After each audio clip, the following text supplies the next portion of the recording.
Bonsoir à tous, j'espère que vous allez bien. Je vous retrouve aujourd'hui pour faire une petite update sur le mouvement correctif du jour. On va regarder ce qui a changé depuis les structures haussières d'hier et on va regarder également s'il y a lieu de s'inquiéter ou pas. Allez, c'est parti. Pour commencer, on peut légitimement se poser la question de pourquoi on a ce mouvement correctif aujourd'hui, alors qu'hier encore on avait des gros signaux de retournement haussier en place qui présageaient un retour de tendance haussière assez marqué.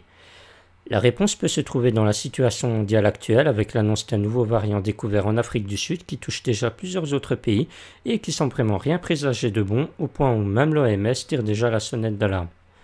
Dans ce contexte, il est normal que les investisseurs restent sur la défensive pour pas se manger un mois de mars 2020 et comme souvent, une situation qui laisse ressentir de la méfiance aux investisseurs se paye cash et toutes les bourses mondiales y sont passées.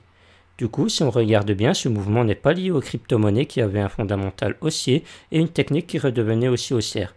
Ce qui veut donc dire qu'à moyen et long terme, on ne devrait pas trop s'inquiéter pour ce secteur. Voilà, maintenant que la question du pourquoi est répondue, on va pouvoir commencer à travailler la technique en commençant comme d'habitude avec le Bitcoin contre le dollar. Pour commencer, on peut remarquer qu'hier on avait bien validé notre W de retournement haussier qui devait ravaler les M de retournement baissier précédemment formés ici. Du coup, on se retrouverait bien avec une structure de retournement haussière qui était lui-même dans un mouvement tendanciel haussier, donc on avait tous les signaux au vert pour propulser le cours du Bitcoin à la hausse. Malheureusement, aujourd'hui on a fait une grosse bougie rouge qui invalide ce W de retournement haussier puisqu'on est en train de faire une mèche plus basse que le précédent rebond qu'on avait fait. Du coup, on se retrouve au contraire à enchaîner que les M de retournement baissier, mais la bonne nouvelle c'est qu'on est en train de rebondir au contact des 0.382 Fibonacci, donc tant qu'on n'arrivera pas à casser plus bas, on restera toujours sur un mouvement tendanciel haussier, et à moyen long terme on devrait continuer à avoir un cours qui monte. Mais vraiment maintenant il va falloir faire attention à ne pas casser cette zone, ici on est vraiment en train de la titiller, si vous voyez qu'on creuse plus bas, là c'est un très mauvais signe, parce que là on serait plus en mouvement tendanciel haussier, mais en mouvement tendanciel baissier avec tous les suites de M qui cassent les 0.382, et du coup là ça pourrait être vraiment un rendez-vous dans la zone de rechargement d'achat de Fibonacci qui est ici.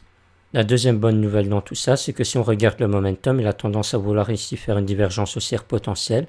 En effet, on peut remarquer que le cours continue à chuter alors que le momentum lui continue à monter en faisant des structures en W. Donc on a un premier signe que la descente actuelle a tendance à vouloir s'essouffler au contact des 0.32 de Fibonacci.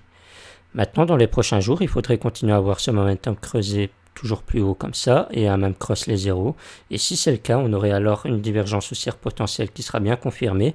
Et là, nul doute que ça voudrait dire que la descente actuelle sera totalement annihilée et on pourrait alors avoir un retournement haussier qui se formerait grâce à ce momentum qui deviendrait fort.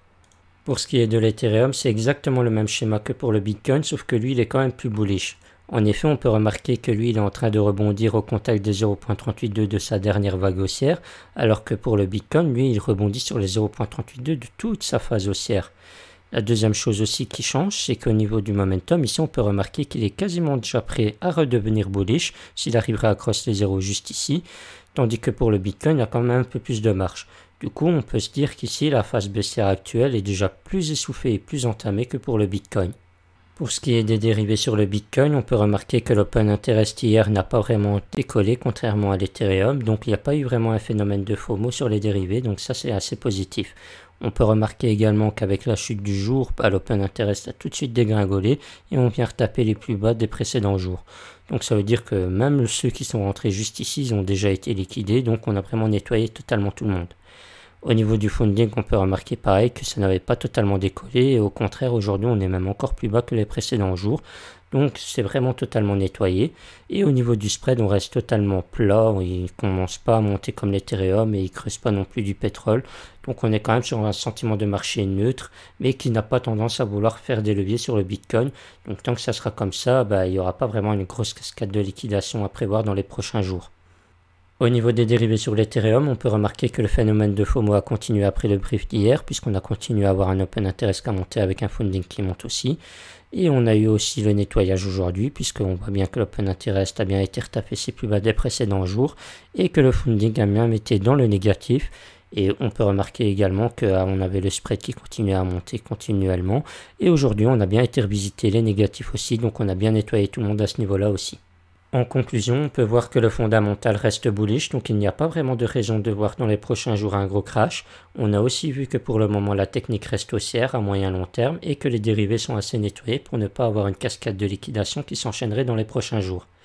Du coup, tant que ça reste comme ça, il n'y a pas lieu de s'inquiéter, on peut s'attendre à avoir un week-end dans le vert, puisque les stats sont toujours en faveur d'une hausse, sauf invalidation par la cassure des 0.382. Voilà, ce brief touche à sa fin, j'espère qu'il vous aura plu. N'hésitez pas à me donner vos avis en commentaire ou à venir m'en parler sur Discord si le cœur vous en dit. Ça vous permettra en bonus d'être toujours à jour sur les dernières données que j'ai à vous partager. Du coup, si ça vous intéresse, le lien se trouvera dans la description et en commentaire épinglé. Sur ce, je vous souhaite un bon week-end et moi je vous dis à plus tard.